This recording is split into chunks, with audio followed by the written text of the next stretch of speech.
गायत्री महामंत्र एक बार मेरे साथ दोहराओ। ओम भूर्भुवः स्वः तत्सवितुर्वरेण्यं भर्गो देवस्य धीमहि धियो यो नः प्रचोदयात्। आपको ये बताया गया है, जो व्यक्ति ईश्वर में विश्वास नहीं रखता है और वह विश्वास उसकी चेतना पर क्रियाशील नहीं होता है, ऐसा व्यक्ति अपने इंद्रियों के वशीभूत होकर के उन कामों को करता है जिससे उसे संसार का सुख प्राप्त हो। परंतु कल मैंने एक बात कही थी, नीति और मर्यादा की बात आपसे की थी।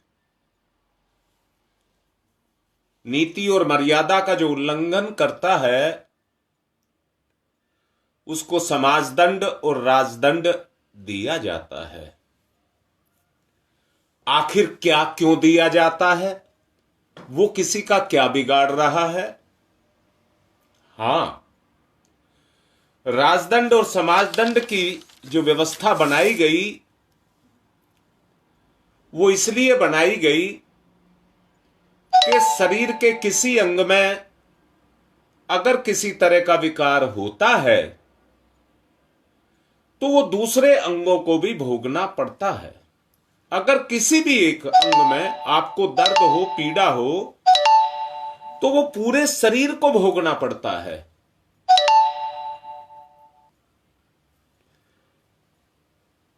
संसार व्यक्तिगत नहीं है, समष्टिगत है। और समष्टिगत का मतलब है कि सबकी चेतना एक में समाई है। सबकी चेतना एक में समाई है, या कहिए सबकी उत्पत्ति एक से है।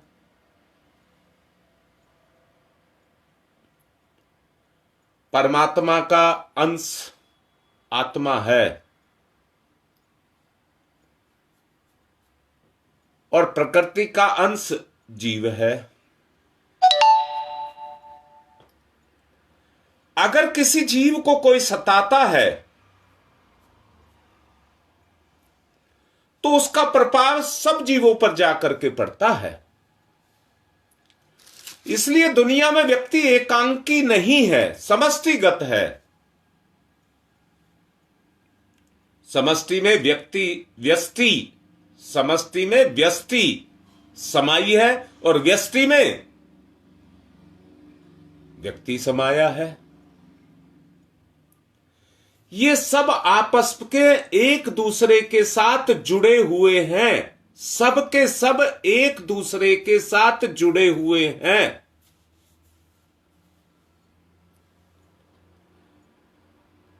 कर्मों के फल कर्म के अनुसार ही पैदा होते हैं। फल को तो जीव ले लेता है, परंतु कर्म के प्रभाव से वातावरण का निर्माण होता है। कर्म के प्रभाव से वातावरण का निर्माण होता है। जिस प्रकार थोड़ा बहुत प्रभाव सबका इस वातावरण पर जाकर के पड़ता है, उस थोड़े थोड़े प्रभाव का प्रभाव इस व्यष्टि के अंदर समाता हुआ चला जाता है। अब मैं ये कह रहा हूं, कोई व्यक्ति कितना ही अच्छा क्यों ना हो, अगर समष्टिगत प्रभाव विकृत है तो जो श्रेष्ठ है उसके ऊपर भी उसका प्रभाव जाकर के पड़ेगा। व्यक्ति कोई खराब नहीं होता है। मर्यादा, नीति और अनुशासन का पालन सब करना चाहते हैं,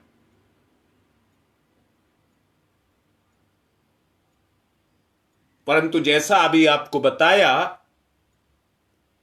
व्यक्ति की चेतना को वातावरण प्रभावित करता है। जब उस वातावरण का प्रभाव व्यक्ति की चेतना पर आकर के पड़ता है और वो प्रभाव सुख के रूप में जब जीव में जाकर के समाहित हो जाता है,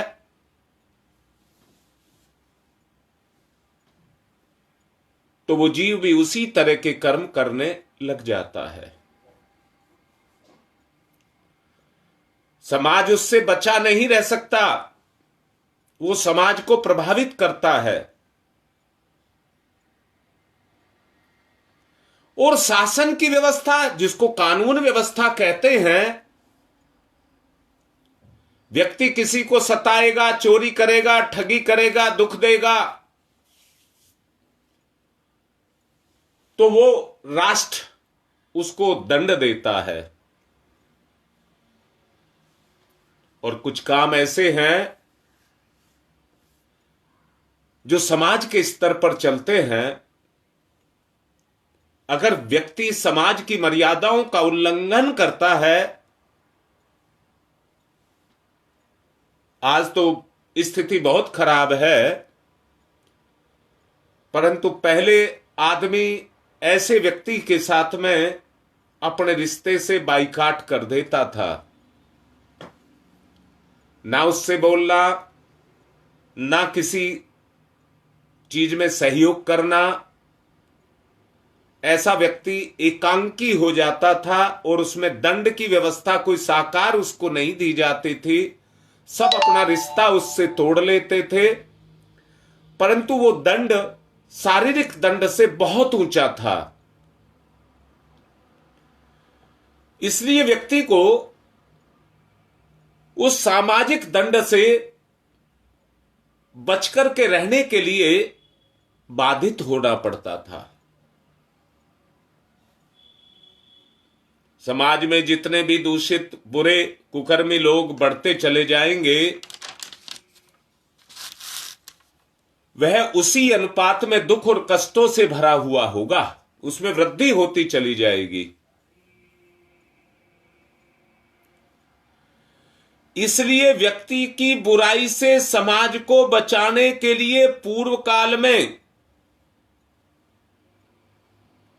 जो समाज दंड की व्यवस्था रखी गई थी, सुधार ही उसका एक तरीका था, रास्ता था।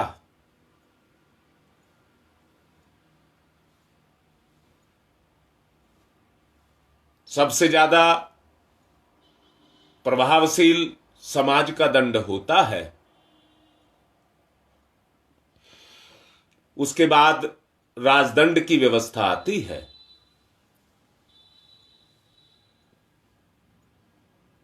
परंतु उससे भी ज्यादा, सबसे ज्यादा अगर वो है,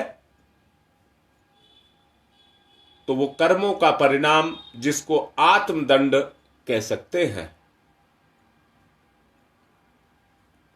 वो व्यक्ति के अपने कर्मों का परिणाम है।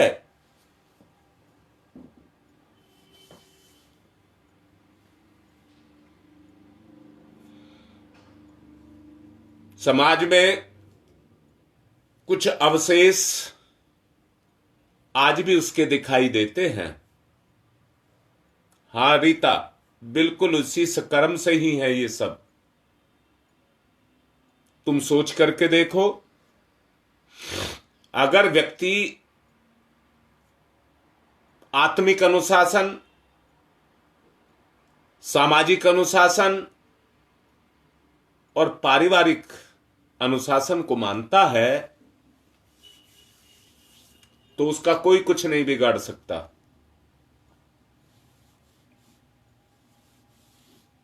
उसका कोई कुछ नहीं बिगाड़ सकता। समाज में घृणा पैदा होने पर उसका बहिष्कार होता है, परंतु राजदंड की चरम सीमा पर दंड दिया जाना मृत्युदंड है, जो बहुत भयानक हैं। दोनों बहुत भयानक हैं। परंतु बीमारी से, कलह से जब व्यक्ति त्रसित होता है तो उसकी चेतना पर से जो गुजरता है उसको वही समझ सकता है जिस पर से वो स्थिति गुजर करके आती है। समाज आज स्वार्थी हो गया। समाज आज स्वार्थी हो गया और राष्ट्र में रिश्वतखोरी हो गई।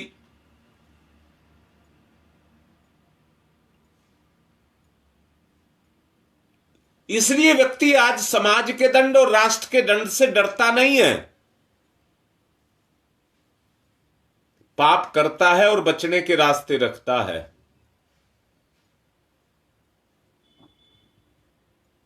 और बच भी जाता है। सच से देखो, कितने ऐसे व्यक्ति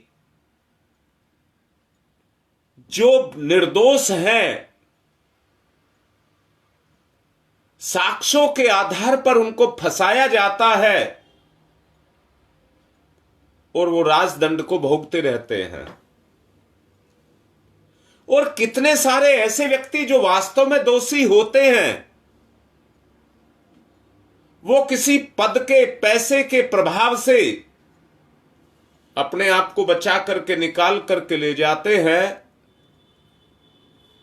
परंतु ईश्वर के यहां से कोई नहीं बचता है।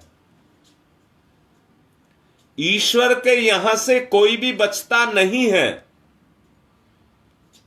अंततः जब सभी से बचकर के निकल जाता है तो वो आत्मदंड के फेर में आता है। और आत्मदंड क्या है? योनियों का पतन। योनियों का पतन। संसार के लगभग सभी समाजों से आज ये व्यवस्था उठ गई है। जिन समाजों में इसका कुछ अवशेष दिखाई देता है, वो कहीं एक बहुत छोटा सा एक प्रभाव के रूप में दिखाई दे रहा है।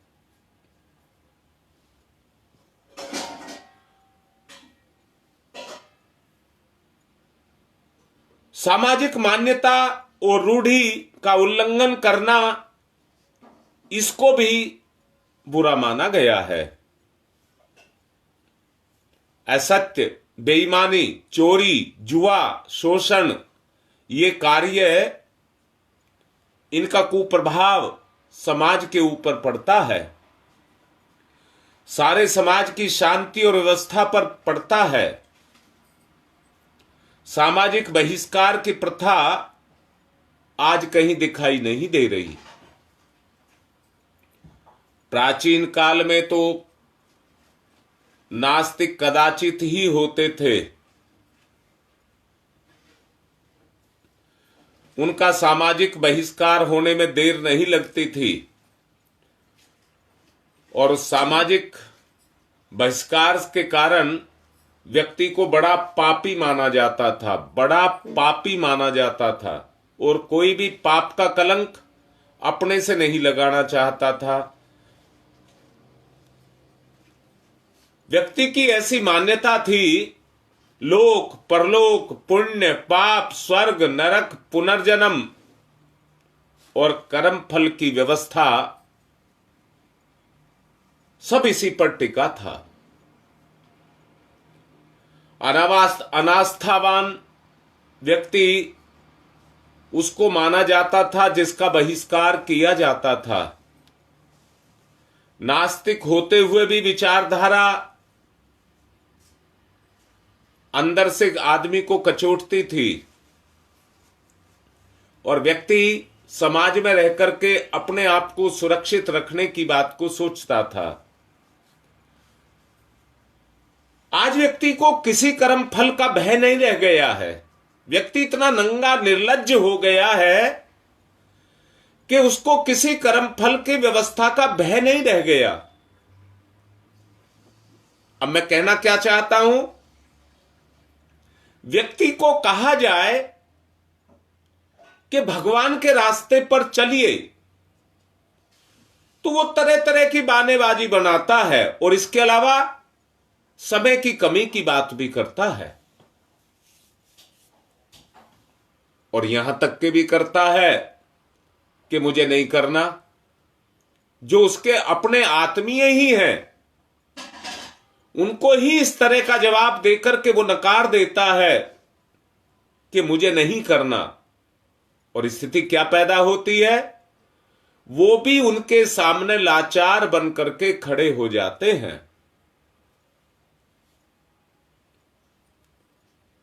कोई भी कर्म कुकर्म करते समय संकोच व्यक्ति क्यों करेगा? केवल भोगवादी होने के कारण इंद्रिय सुख में ही उसकी लिप्सा बनी रहती है। इसका नैतिक हो जाना, अनैतिक हो जाना, ये कोई दूसरे दर्जे की बात नहीं है। आज के इस परिवेश में व्यक्ति का अनैतिक हो जाना आज कोई बहुत बड़ी बात नहीं है। अनैतिक व्यक्ति का समाज के लिए जो प्रभाव है वो बहुत दुखदाई होता है।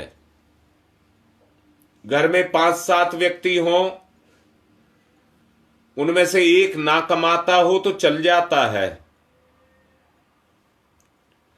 समाज की व्यवस्था को चलाने के लिए अगर कुछ आदमी निकम्मे भी हो तो चल जाता है। पर यही अनास्था जब बढ़ते बढ़ते व्यक्ति व्यक्ति के अंदर आकर के भर जाती है तो फिर समाज को चलाना आसान नहीं रह जाता, आसान नहीं रह जाता। जिस काम को मैं आप सबके सामने बैठ करके कर रहा हूं, सबसे पहले इन बातों को मानना और इन पर चलना मेरा अपना नैतिक कर्तव्य है। सामने वाले से तो व्यक्ति तभी कहेगा जब उस पथ पर चलता हो, वरना उसका अपना कोई प्रभाव नहीं रह जाएगा। जब मुझे परमात्मा का, न्यायशीलता का भय सताएगा तो क्यों गलत काम करेगा? क्यों गलत काम करेगा? ऐसे व्यक्तियों को पैदा करने के लिए या कहिए समाज में से उस विकार को निकालने के लिए हमें एक संगठन की आवश्यकता महसूस हो रही है। परम पूज्य गुरुदेव ने इसी को युग निर्माण योजना कहा है।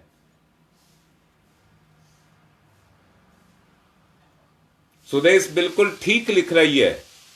ये सब करने का उद्देश्य जागरण जिसको कह रहे हैं, आप गहरे से समझिए, जागरण और कुछ नहीं है। इस व्यवस्था को बना करके ला करके समाज में खड़ा करना कि व्यक्ति पाप से डरे, पाप ना करे। आज कमजोर, गरीब और महिलाएं सुरक्षित नहीं हैं। इसी ही कारण से सुरक्षित नहीं है। समाज में एक मजबूती आए जिसमें बच्चियां, कमजोर सब सुखी समुन्नत बन के रह सकें।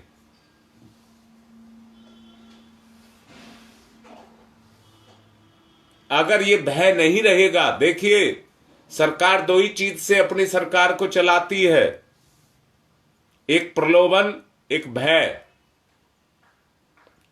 एक प्रलोभन और एक भय। ईश्वर को भी इन्हीं दो कारणों से व्यक्ति मानता है। जब चाहिए तो किससे मांगेगा? भगवान की शरण में ही जाएगा। जब कोई दुख कष्ट कलेश आएगा तो किसके पास जाएगा? अरे भगवान के पास ही तो जाएगा।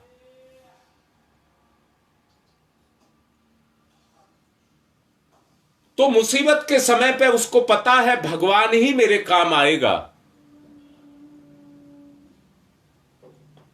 दूसरा, भय के कारण कर्म फल की व्यवस्था के द्वारा समाज की जो अनुशासन व्यवस्था है उसमें दृढ़ता का समावेश होता है।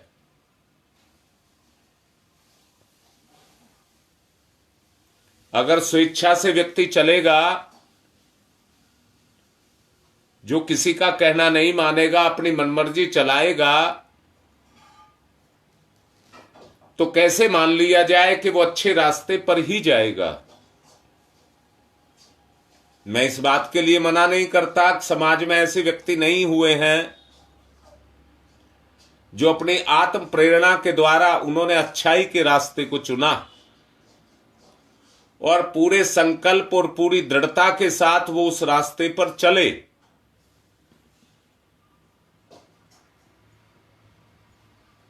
आज भी इस बात की जरूरत है उन विकारों को निकाला जाए जो समय के अनुसार जीव की गति के कारण उसके जीवन में पैदा हो गए, अनजाने में, मजबूरी में, स्वार्थ में या जानबूझकर। उनको ठीक किया जाए।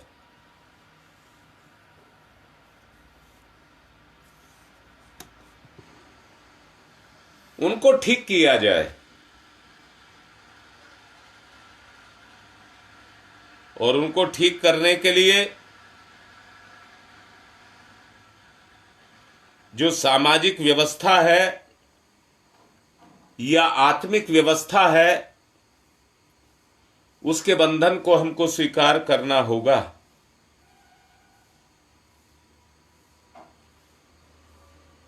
उसके बंधन को हमको स्वीकार करना होगा।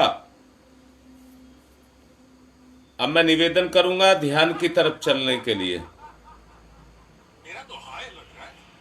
मेरा तेरे कुंडली जागरण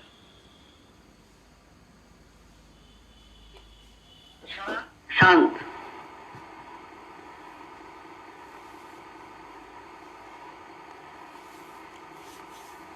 अहंता शांत,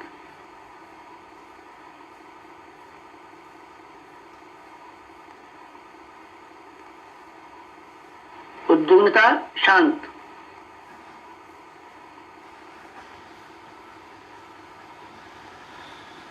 दिव्य दर्शन,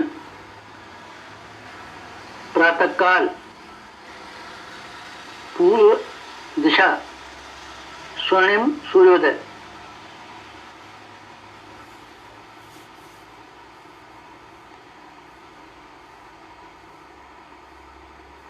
स्वर्णिम सूर्य, सविता। ये ध्यान इसीलिए ही कराया जाता है सविता कि हमारी आत्म चेतना का उत्थान हो।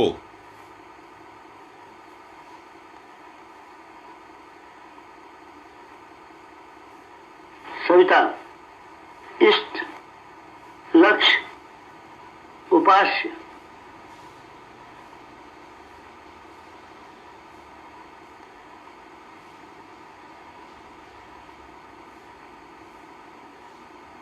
सविता प्रकाश, ज्ञान, प्रज्ञा।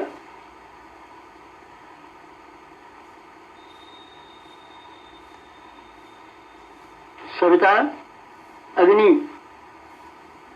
ऊर्जा, ब्रह्म शक्ति।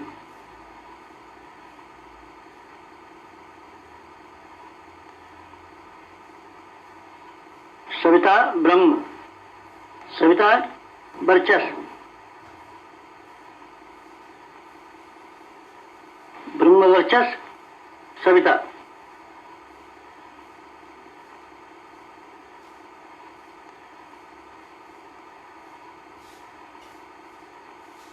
सविता उपास्य, ब्रह्म वर्चस्व उपास्य।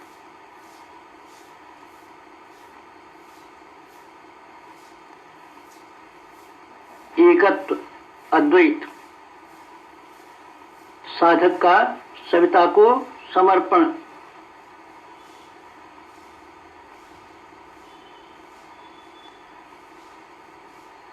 समर्पण विसर्जन विलय।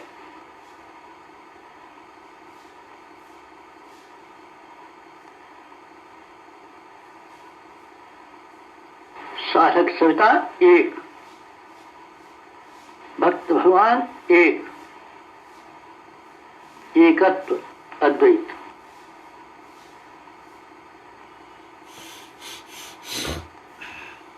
कुंडलिनी जागरण।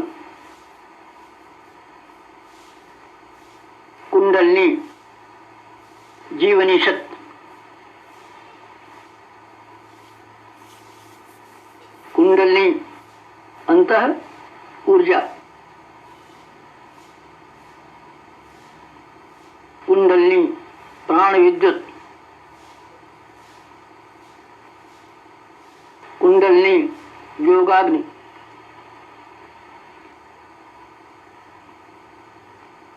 कुंडलिनी ब्रह्म ज्योति।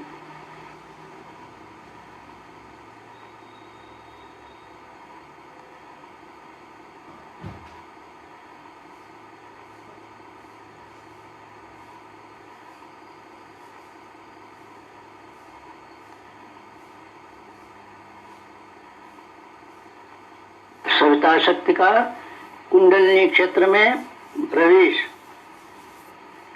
मूलाधार क्षेत्र में प्रवेश सविता का।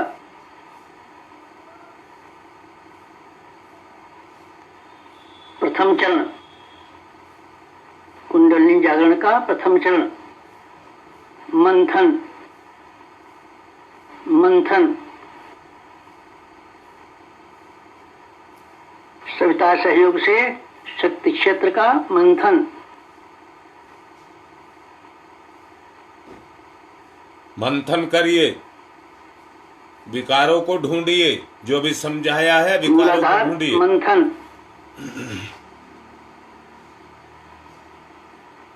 समुद्र मंथन। जीवन मंथन।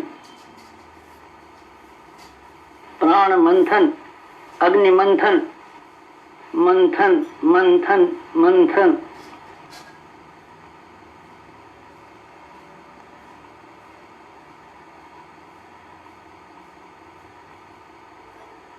मंथन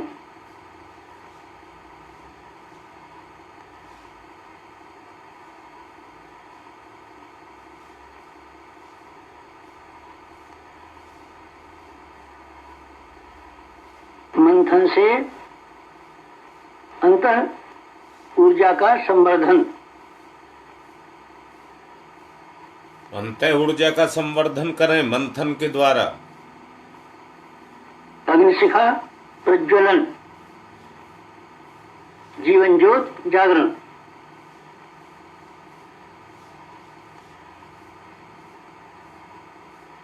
द्वितीय चरण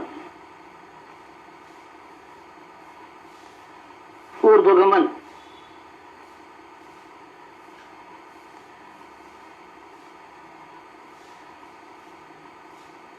ऊर्ध्वगमन सविता सहयोग से जागृत शक्ति का ऊर्ध्वगमन।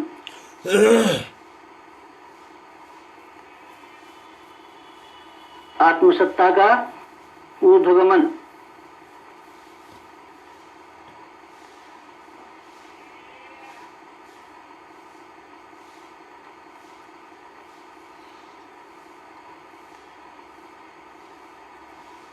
कुंडलिनी का ऊर्ध्वगमन।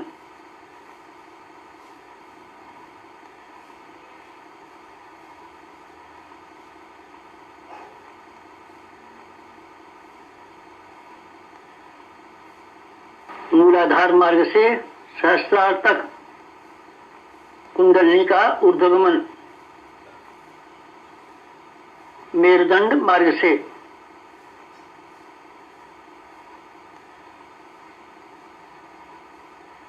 आत्मसत्ता का ऊर्ध्वगमन, भूलोक से ब्रह्मलोक तक देवयान मार्ग, मूलाधार भूलोक, सहस्रार ब्रह्मलोक, मेरुदंड देवयान, कुंडलिनी आत्मशक्ति, जीवनी शक्ति का ऊर्ध्वगमन,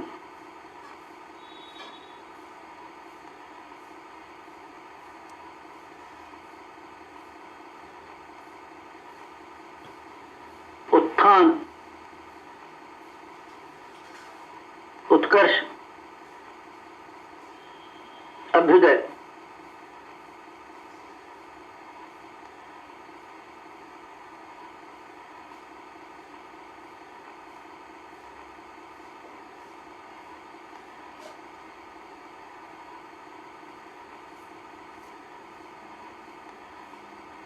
ऊर्ध्वगमन, कुंडलिनी जागरण।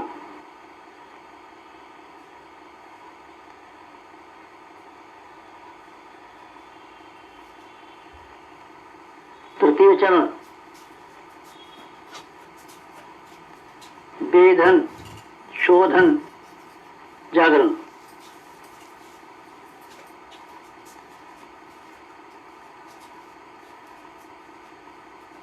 सविता सहयोग से षट चक्रों का वेधन,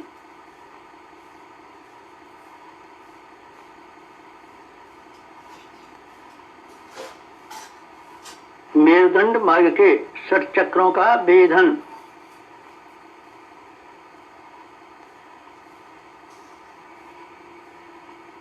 प्राण विद्युत से शक्ति स्रोतों का उत्खनन,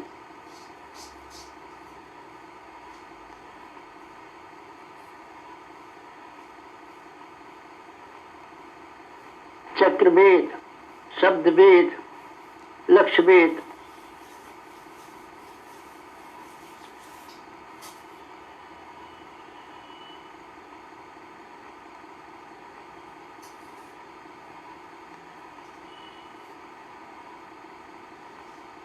वेधन, शोधन, जागरण, षट चक्रों का जागरण।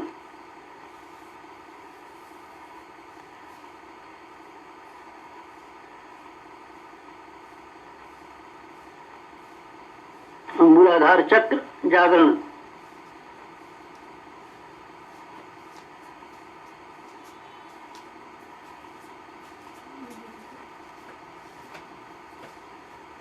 स्वाधिष्ठान चक्र जागरण,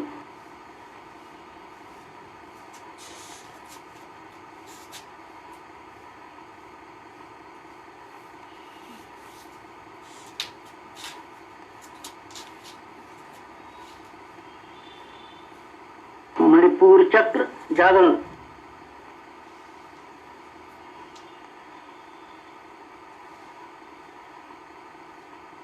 अनाहत चक्र जागरण,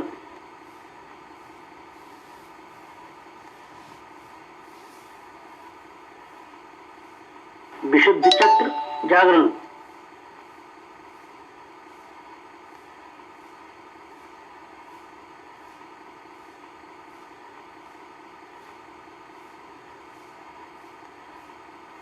आज्ञा चक्र जागरण,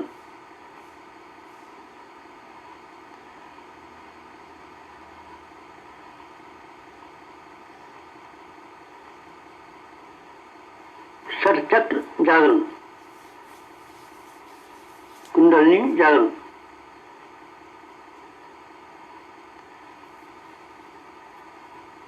चतुर्थ चरण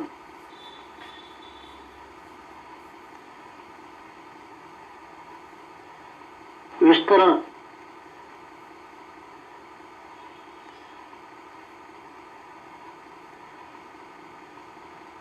सविता सहयोग से योगाग्नि का विस्तार,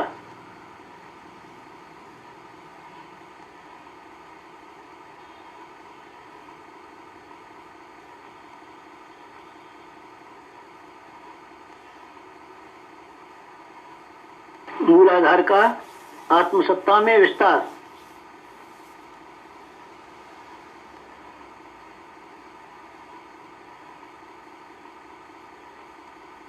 आत्मसत्ता का विश्व सत्ता में विस्तार, ब्रह्म सत्ता में विस्तार।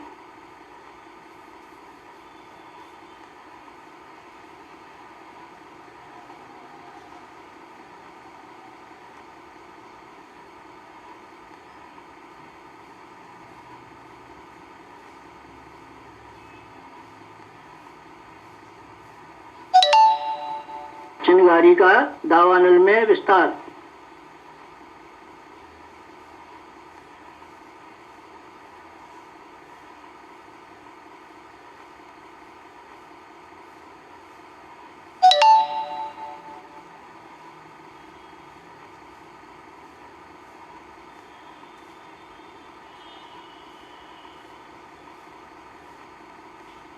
ज्योति का ज्वाला में विस्तार।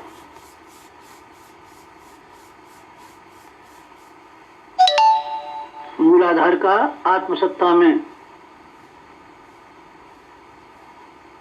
आत्मसत्ता का विश्व सत्ता में, ब्रह्म सत्ता में।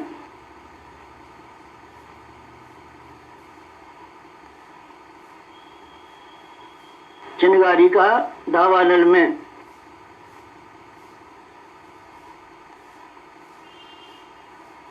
ज्योति का ज्वाला में विस्तार, विस्तरण, जागरण, कुंडलिनी जागरण।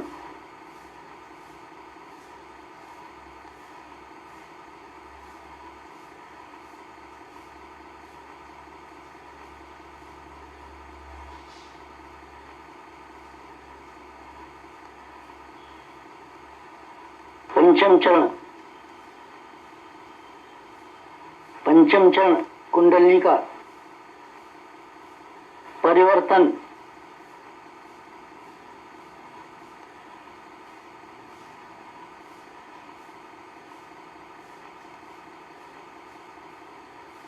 मूलाधार का सहस्रार में परिवर्तन,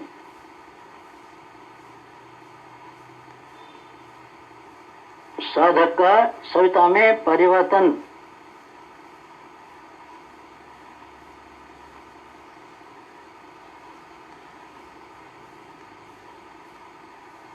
आत्म ज्योति का ब्रह्म ज्योति में परिवर्तन,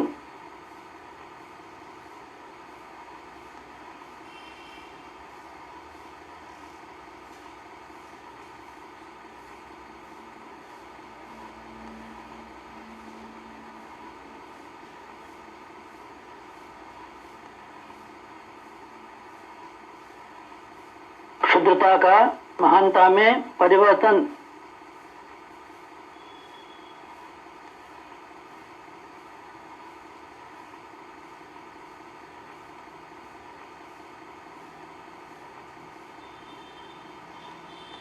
कामना का भावना में परिवर्तन,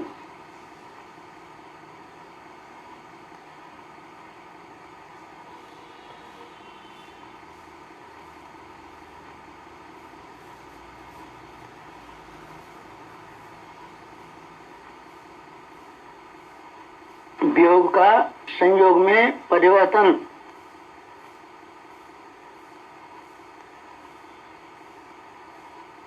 नर का नारायण में परिवर्तन,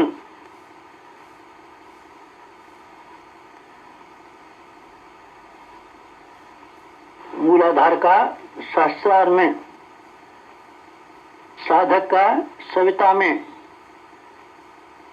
क्षुद्रता का महानता में, कामना का भावना में परिवर्तन, वियोग का संयोग में परिवर्तन, नर का नारायण में परिवर्तन,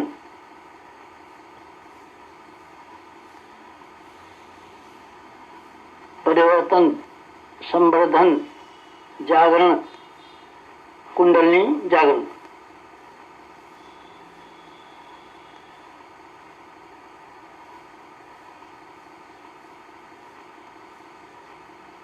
मुक्त बंधन ईश्वर दर्शन।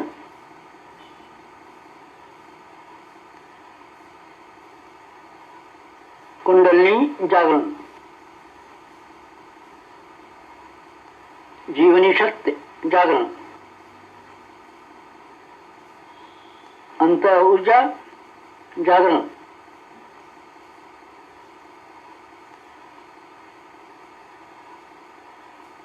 प्राण विद्युत जागरण,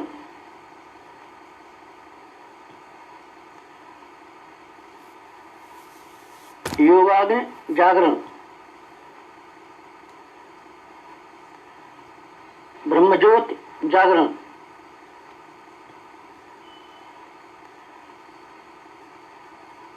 कुंडलिनी जागरण, महान जागरण, आत्म जागरण।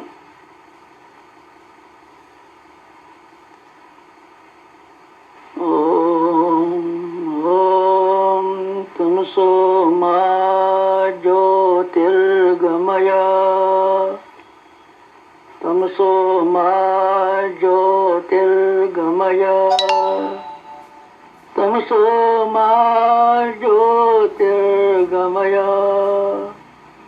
असतो मा सद्गमय, असतो मा सद्गमय, असतो मा सद्गमय। ओम मृत्योर्मा मृतंगमय, मृत्योर्मा मृतंगमय, मृत्योर्मा मृतंगमय। तमसो मा तमसो मा तमसो मा ज्योतिर्गमय, ज्योतिर्गमय, ज्योतिर्गमय। तमसो मा ज्योतिर्गमय। पंचोंकार, पंच कुंडलिनी जागरण के 5 चरण। पंचोंकार।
दोनों हाथ रगड़े, मुख पर फिराएं। आज की बात संपन्न।